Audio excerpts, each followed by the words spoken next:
Hello friends आपण मानकु समस्त को मो चैनल फूड फेरी 42 रे बहुत बहुत स्वागत। तो आज वीडियोटा पुअर स्पेशल डिमांड रे कहीं से डिमांड करथिला गुपचुप खाइबो बोली। जेहेतु वर्षा पाग थिला मु ताको बाहर को नहीं पार नथली गुपचुप खुआइबा पई आ मो पाखरे एते समय भी नथिला मु गुपचुप बनै की ताको देई थांती। तो सेति पई रेडीमेड गुपचुप जो मिले तो सेटारे मु आज बनैची। यही प्रोसेस रे आपण इंस्टेंट गुपचुप बनै की बहुत कम टाइम भितर एंजॉय करि परिबे।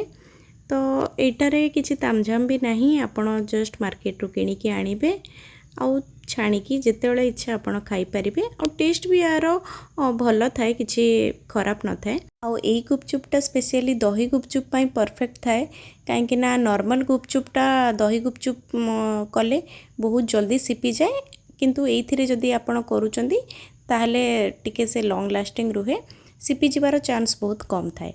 होममेड गुपचुप रो भी रेसिपी बहुत जल्दी मु आपण मानक पाकु नै कि आसीबी। आउ हाँ, आपण जेतेबेले रेडीमेड गुपचुप छाणुचंती तो ताको मीडियम आंच रे छाणंतु, नहले भल से फुलिबो भी नाही आउ पोड़ी जिबार चांस भी बहुत अधिका थाए। तो एठी सब गुपचुप रेडी ही जायछि।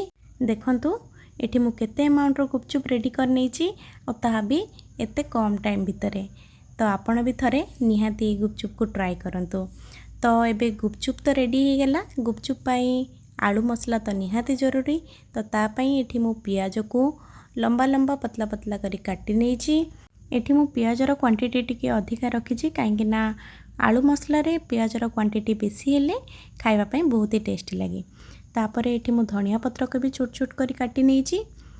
एबे किछि सिझा आलू नैछि, सेतिरे पियाज धनिया पत्र ता संगे किछि सिझा हेतिबा व्हाइट आउ ब्लैक मटर मुठी पके नैछि। याकु निहाती ऐड करंतु। तापरे एठी मु लूण पके नैछि, तापरे किछि ब्लैक सॉल्ट आउ ता संगे किछि जीरा और लंका गुंड। आपण चाहिले एठी खाली लंका गुंड भी ऐड करि परिबे, जेहेतु पुओ खाइबो मु लंका गुंड ऐड करिनी। एबे सब को भल से मिक्स करि नबा। लास्ट रे आलू मसला रे किछि क्रंच आनिया पई मु एठी छणा बादाम को पकेछि। आपण चाहिले एटा स्किप भी करि परिबे। तो एबे रेडी ही जायछि आलू मसला। तो दही गुपचुप पई एठी मु किछि दही को भी नैछि, सेते जस्ट हल्का टिके लूण पकेइकी ताको भल से फेंटी के रखि नैछि।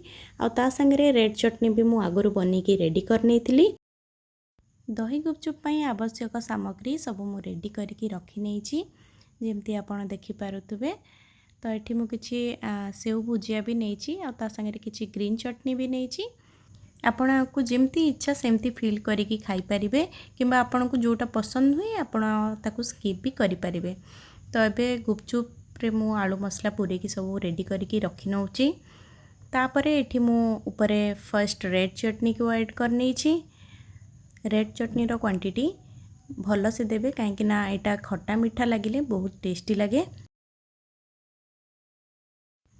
तापरे एठी मु दही को ऐड कर नैछि। दही रो भी क्वांटिटी आपण को जेमती पसंद कम बेसी आपण एठी करि परिबे।